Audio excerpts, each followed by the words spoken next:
Olha, você já parou para pensar se o tempo é, na verdade, o seu maior inimigo? Sabe aquela sensação de viver numa corrida maluca contra o relógio sem fôlego? Pois é. No livro Hackeando o Tempo de Deus, o Márcio Bringente traz uma ideia que é simplesmente revolucionária. E se a gente pudesse alinhar o nosso tempo, que é todo limitado, com o tempo de Deus, que é eterno? E se ao fazer isso, a gente pudesse reescrever o nosso próprio destino? É exatamente isso que a gente vai descobrir agora.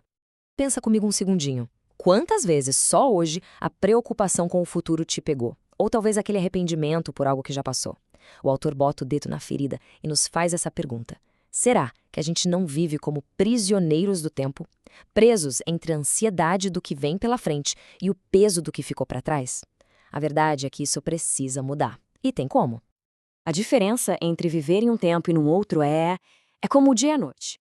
De um lado, a gente tem o tempo humano, é a correria, a pressão, a ansiedade constante, aquela sensação de que o dia precisava ter 48 horas. Agora, do outro lado, existe o tempo divino, uma vida com paz, com confiança, com um propósito claro, não importa o caos que esteja lá fora. Vamos direto ao ponto. O livro argumenta que o grande problema, na verdade, está na nossa percepção. A gente aprendeu a enxergar o tempo como uma linha reta, uma rua de mão única sem retorno. E é justamente essa visão rígida que se transforma na fonte do nosso estresse, nas nossas maiores frustrações, é uma verdadeira prisão. Isso soa familiar para você? Pressionados pelo relógio, ansiosos pelo que o amanhã vai trazer e acorrentados ao que já aconteceu ontem. É um ciclo vicioso que vai roubando nossa alegria, nosso potencial. Mas olha, a grande notícia, a notícia fantástica, é que existe um jeito de quebrar esse ciclo de uma vez por todas. E é aqui que a mágica acontece. A chave de tudo está aqui. A ideia central do livro é que existem, na verdade, duas linhas do tempo operando ao mesmo tempo. A nossa, a humana, e a divina. Entender a diferença entre elas é o primeiríssimo passo para a nossa liberdade. Primeiro, vamos falar do tempo horizontal.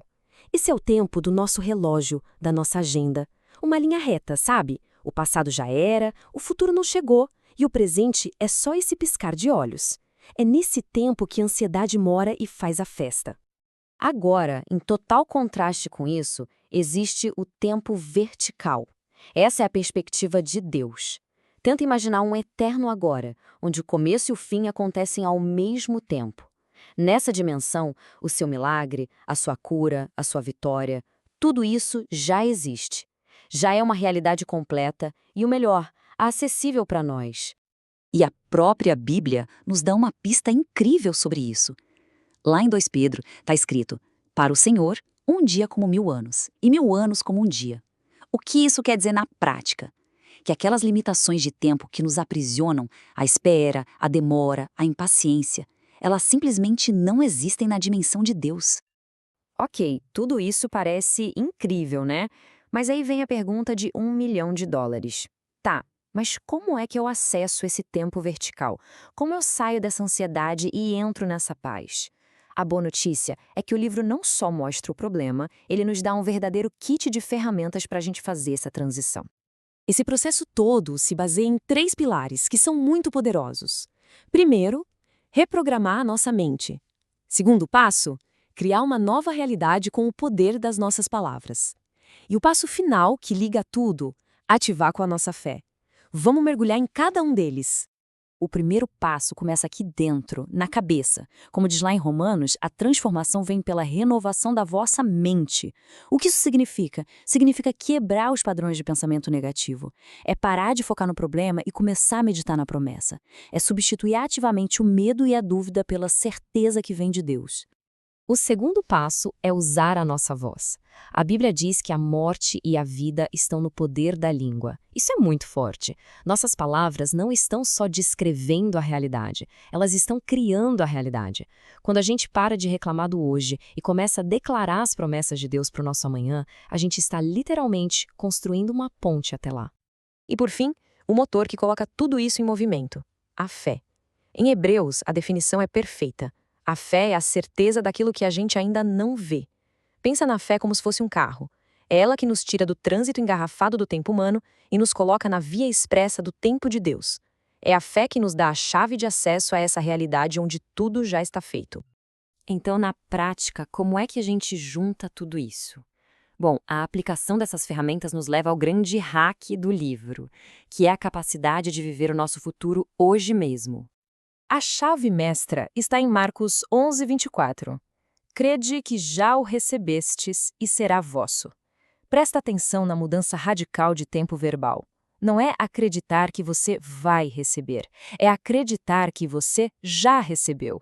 É trazer a certeza do futuro para o sentimento do agora. Esse é o grande segredo. A transformação é completa. A gente deixa de ser um espectador passivo, só esperando as coisas acontecerem, e se torna um participante ativo da nossa própria história. A gente para de esperar e começa a viver a vitória, a cura, a prosperidade agora. É uma mudança de postura que muda absolutamente tudo. E tudo isso nos leva a um princípio de vida extremamente poderoso: viver como se.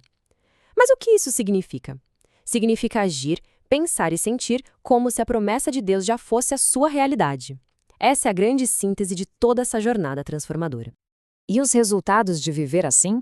São espetaculares. Imagina só, se libertar de vez das correntes do passado, desbloquear uma vida de abundância, redefinir quem você é, encontrar uma paz que o mundo não pode tirar e finalmente viver o propósito incrível para o qual você foi criado.